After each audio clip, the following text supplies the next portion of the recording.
Assalamualaikum warahmatullahi wabarakatuh. Bismillahirrahmanirrahim. Baiklah, selanjutnya kita akan melanjutkan pembelajaran SKI yang terdahulu dengan judul Kerajaan-Kerajaan Islam di Indonesia. Untuk lebih jelasnya akan dijelaskan sebagai berikut. Yang pertama adalah Kerajaan Samudra Pasai. Sejarah berdirinya Kerajaan Samudra Pasai. Kapan berdirinya Kesultanan Samudra Pasai belum bisa dipastikan dengan tepat dan masih menjadi perdebatan para ahli sejarah. Namun terdapat keyakinan bahwa Kesultanan Samudra Pasai sudah menebarkan pengaruhnya di wilayah Asia Tenggara sejak tahun 1297 Masehi. Sejumlah ahli sejarah dan peneliti Eropa pada zaman kekuasaan Hindia Belanda telah beberapa kali melakukan penyelidikan untuk menguak asal-usul keberadaan Samudra Pasai. Beberapa peneliti dari Belanda menyepakati perkiraan bahwa Kesultanan Samudra Pasai baru berdiri pada pertengahan abad ke-13 serta menempatkan nama Sultan Malik al-Saleh sebagai pendirinya. Selanjutnya silsilah pemerintahan. Nah, di sini ada berikut nama-nama sultan atau sultanah yang diketahui pernah memimpin Kesultanan Samudra Pasai. Di antaranya Sultan Malik al-Saleh, Sultan Mahmud Malikul Jahir, Sultan Malikul Mahmud, Sultan Malikul Mansur, Sultan Ahmad Malik Az-Zahir, Sultan Zain al-Abidin Malik Az-Zahir, Sultanah Nahrasiyah atau Sultanah Nahrisah, Sultan Salahuddin, Sultan Abu Zaid Malik Az-Zahir, Sultan Mahmud Malik Az-Zahir, Sultan Zain al-Abidin, Sultan Abdullah Malik Az-Zahir, dan Sultan Zain al-Abidin. Puncak kejayaan Kerajaan Samudra Pasai. Kerajaan Samudra Pasai mencapai puncak kejayaan pada masa pemerintahan Sultan Malikul Thohir. Sistem pemerintahan Samudra Pasai sudah teratur baik. Samudra Pasai menjadi pusat perdagangan internasional. Pedagang-pedagang dari Asia, Afrika, Cina, dan Eropa berdatangan ke Samudra Pasai. Hubungan dagang dengan pedagang-pedagang Pulau Jawa juga terjalin erat. Produksi beras dari Jawa ditukar dengan lada. Kemudian keruntuhan Kerajaan Samudra Pasai. Runtuhnya kekuatan Kerajaan Pasai sangat berkaitan dengan perkembangan yang terjadi di luar Pasai, tetapi lebih dititik beratkan dalam kesatuan zona Selat Malaka. Walaupun kerajaan Islam Pasai berhasil ditaklukkan oleh Sultan asli Mughayat Shah, peninggalan dari kerajaan kecil tersebut masih banyak dijumpai sampai saat ini di Aceh bagian utara. Yang kedua, diserang oleh kerajaan Siam. Karena tidak adanya data sejarah yang lengkap, maka runtuhlah Kerajaan Samudra Pasai. Yang ketiga, terjadi beberapa pertikaian di Pasai yang mengakibatkan perang saudara. Yang keempat, Kesultanan Pasai diruntuhkan oleh Portugal pada tahun 1521.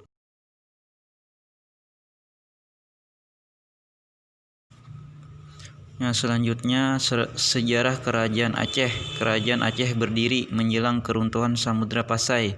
Sebagaimana tercatat dalam sejarah, pada tahun 1360 Masehi Samudra Pasai ditaklukkan oleh Majapahit. Dan sejak saat itu Kerajaan Pasai terus mengalami kemunduran.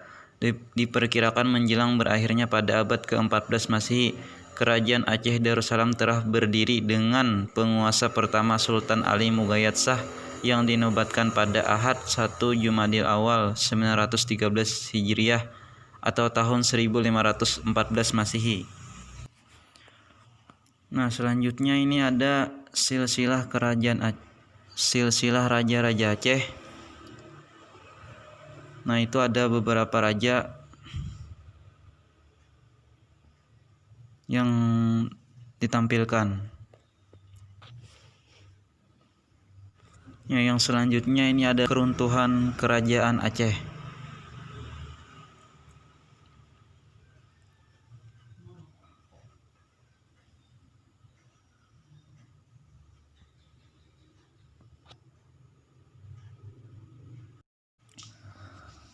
Nah, yang selanjutnya adalah Kerajaan Malaka.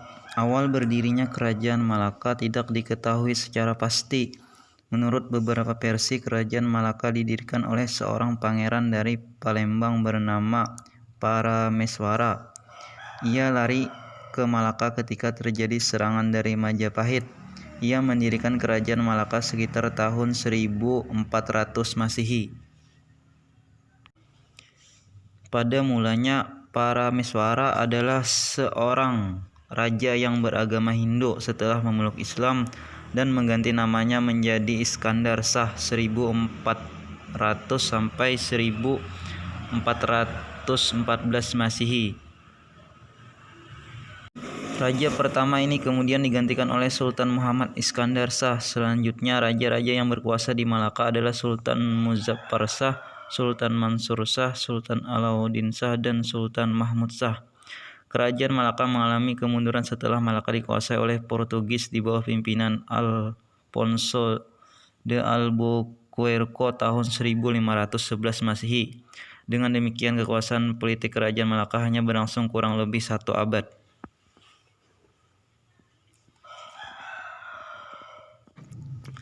Kerajaan Demak. Kerajaan Islam pertama di Pulau Jawa adalah Kerajaan Demak. Berdirinya Kerajaan Demak dilatar belakangi oleh melemahnya pemerintahan Kerajaan Majapahit atas daerah-daerah pesisir utama Jawa. Daerah-daerah pesisir seperti Tuban dan Cirebon sudah mendapat pengaruh Islam. Pendiri sekaligus raja pertama Kerajaan Demak adalah Raden Patah, seorang putra Raja Majapahit Brawijaya yang menikah dengan Putri Campa. Pada tahun 1512 Masehi dan 1513 Masehi di bawah pimpinan putranya yang bernama Adipati Unus, Demak dengan kekuatan 90 buah jong kapal besar dan 12.000 tentara berusaha membebaskan Malaka dari kekuasaan Portugis dan menguasai perdagangan di Selat Malaka. Karena pernah menyerang ke Malaka, Adipati Unus diberi gelar Pangeran Sabrang Lor, pangeran yang pernah menyeberang ke utara. Adipati Unus kemudian digantikan oleh adiknya bernama Sultan Trenggono melalui perebutan tahta dengan Pangeran Sekar Seden Lepen. Sultan Trenggono berhasil meluaskan kekuasaannya ke daerah pedalaman. Ia berhasil menaklukkan Daha, Kediri, Madiun, dan Pasuruan. Kerajaan Demak mengalami kemunduran setelah Sultan Trenggono wafat tahun 1540 Masehi. Setelah masa tersebut terjadi perebutan kekuasaan antara Pangeran Prawoto putra Sultan Trenggono dan Arya Penangsang, keturunan Sekar Sedo Lepen, adik Sultan Trenggono. Perebutan kekuasaan ini berkembang menjadi konflik berdarah dengan terbunuhnya Pangeran Prawoto oleh Arya Penangsang. Arya Penangsang juga membunuh adik Sunan Prawoto yaitu Pangeran Hadiri. Kerajaan Pajang. Proses berdirinya Kerajaan Pajang diwarnai oleh pertumpahan darah berupa perang saudara antara Sunan Prawoto dan Arya Penangsang. Pajang berdiri setelah Kerajaan Demak dan dianggap sebagai pewaris resmi Kerajaan Demak. Kerajaan Pajang didirikan tahun 1546 Masehi oleh Sultan Hadiwijaya. Pada waktu didirikan, wilayah Kerajaan Pajang hanya meliputi sebagian dari Jawa Tengah. Hal ini dikarenakan semenjak Sultan Trenggono wafat, kerajaan-kerajaan di Jawa Timur yang semula berada di bawah kekuasaan Demak melepaskan diri dan berdiri sendiri. Kerajaan Mataram. Kerajaan Mataram didirikan oleh Panembahan Senopati ing Alaga, Sutawijaya, sekitar abad ke-16 Masehi. Pada tahun 1757 Masehi, berdasarkan perjanjian Salatiga, Kerajaan Mataram dipecah lagi menjadi 3 daerah, yaitu Kesultanan Yogyakarta, Kasunanan Surakarta, dan Kadipaten Mangkunegaran. Daerah Mangkunegaran diperintah oleh Mas Said yang bergelar Pangeran Adipati Arya Mangkunegaran.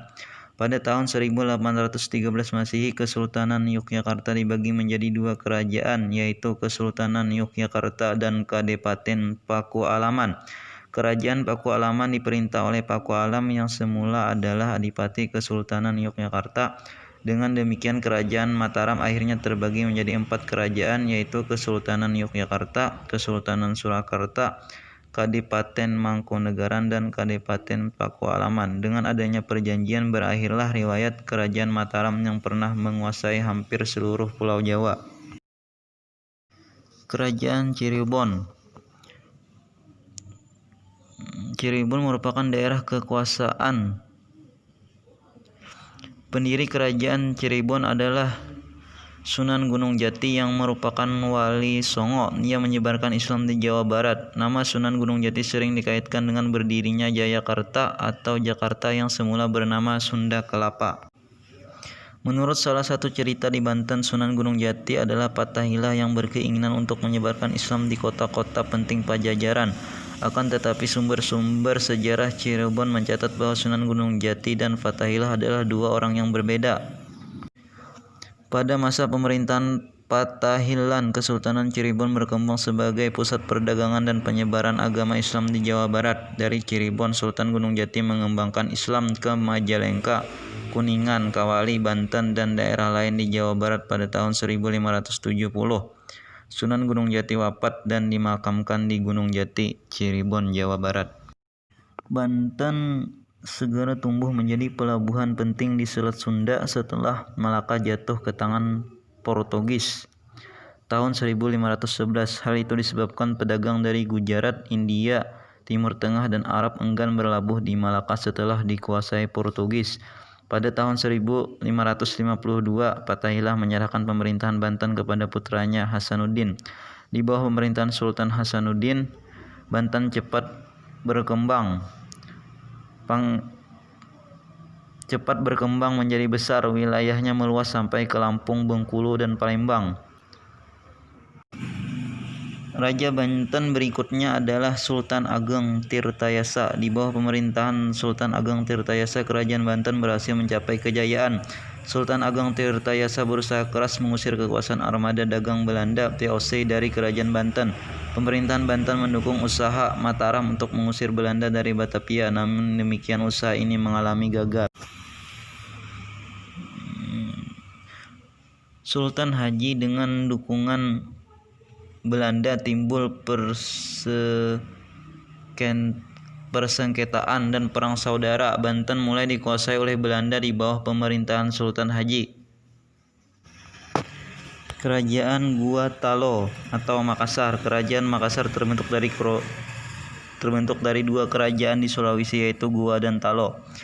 Makassar memiliki letak yang strategis karena menjadi bandar penghubung antara Malaka, Jawa, dan Maluku.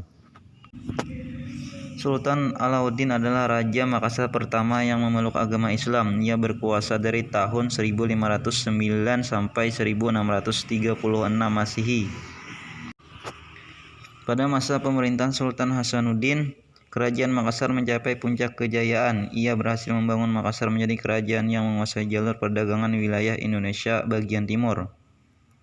Pada masa Hasanuddin terjadi peristiwa yang sangat penting. Persaingan antara Gua Talo, Makassar, dan Bone yang berlangsung cukup lama diakhiri dengan keterlibatan Belanda dalam Perang Makassar. Perang ini juga disulut oleh perilaku orang-orang Belanda yang menghalang-halangi pelaut Makassar membeli rempah-rempah dari Maluku dan mencoba memonopoli perdagangan. Walaupun perjanjian sudah ditandatangani, Sultan Hasanuddin tetap berjuang melawan Belanda. Setelah benteng Sombauvo jatuh ke tangan Belanda, Sultan Hasanuddin turun tahta. Kekuasaan diserahkan kepada putranya Mapa Sumba. Belanda sangat mengharapkan tindakan kooperatif dari Mapa Sumba. Namun kerajaan Makassar berhasil dipukul mundur oleh Belanda. Dengan demikian Makassar dan jalur perdagangannya dikuasai oleh Belanda. Kerajaan Banjar atau Kesultanan Banjarmasin terletak di Kalimantan Selatan. Sebelum menjadi kerajaan Islam, kerajaan Banjar telah diperintah oleh 7 orang raja. Raja pertama ialah Pangeran Suryanata dan raja terakhir ialah Pangeran Tumenggung. Keberhasilan Pangeran Samudra tidak terlepas dari dukungan umum di wilayah Banjar serta dukungan Patih Masih dengan prajurit kerajaan Demak. Pangeran Samudra diislamkan oleh Khatib Dayan, utusan dari Sunan Giri dan Demak di Jawa. Setelah masuk Islam, Pangeran Samudra berganti nama menjadi Sultan Suryansah. Kemudian ia memindahkan pusat pemerintahan ke Banjarmasin, sekarang Banjarmasin. Sultan terakhir yang memerintah Kesultanan Banjar ialah Pangeran Tamjidillah. Pengangkatan Pangeran Tamjidillah sebagai Sultan oleh Belanda mendapat tantangan dari masyarakat sehingga menimbulkan pergolakan karena tidak dapat memenuhi keinginan Belanda. Ia diturunkan dari tahta. Pada tahun 1860 Kesultanan Banjar dihapuskan dan digantikan pemerintahan Rijen yang berkedudukan masing-masing di Martapura. Pangeran Jaya Pemenang dan Amuntai Raden Adipati Danu Raja. Adat istiadat sembah menyembah tetap berlaku hingga meninggalnya Pangeran Suryanata. Kerajaan Ternate dan Tidore yang terletak di sebelah Pulau Halmahera, Maluku Utara adalah dua kerajaan yang memiliki peran menonjol dalam menghadapi kekuatan-kekuatan asing yang mencoba menguasai Maluku. Dalam perkembangan selanjutnya, kedua kerajaan ini bersaing memperebutkan hegemoni politik di kawasan Maluku. Kerajaan Ternate dan Tidore merupakan daerah penghasil rempah-rempah seperti pala dan cengkeh, sehingga daerah ini menjadi pusat perdagangan rempah-rempah. Kedua persekutuan tersebut menyebabkan persaingan yang tajam. Hal ini terutama terjadi setelah para pedagang Eropa datang ke Maluku. Pada tahun 1512 Masehi, bangsa Portugis datang ke Ternate. Sedangkan pada tahun yang sama bangsa Spanyol datang mendekati Tidore. Kedua bangsa asing ini ingin berkuasa di tempat kedatangannya sehingga mereka berusaha bersekutu dan mendukung penguasa setempat. Portugis dan Spanyol mengadu domba dua kerajaan tersebut dan menghendaki terjadi perperangan. Portugis yang seolah-olah mendukung ternyata mendikte Sultan Khairon dan ikut campur dalam mengatur kebijakan di Ternate. Sultan Khairon dengan dukungan rakyat Ternate melawan. Akhirnya Portugis terdesak. Portugis meminta Kesultanan Ternate mengadakan perundingan di Benteng Sao Paulo. Secara licik, Gubernur Portugis Lopes de Mesquita mengundang Sultan Khairon untuk berunding dan akhirnya membunuh Sultan Khairon yang datang tanpa pengawal. Pembunuhan Sultan Khairon semakin mendorong rakyat Ternate untuk menyingkirkan Portugis. Bahkan seluruh rakyat Maluku mendukung kepemimpinan dan perjuangan Sultan Babelah. Pos-pos Portugis di seluruh Maluku dan wilayah timur Indonesia digempur. Portugis berhasil dikalahkan Maluku. Kemenangan rakyat Ternate ini merupakan kemenangan pertama putra-putra Nusantara atas kekuatan Barat.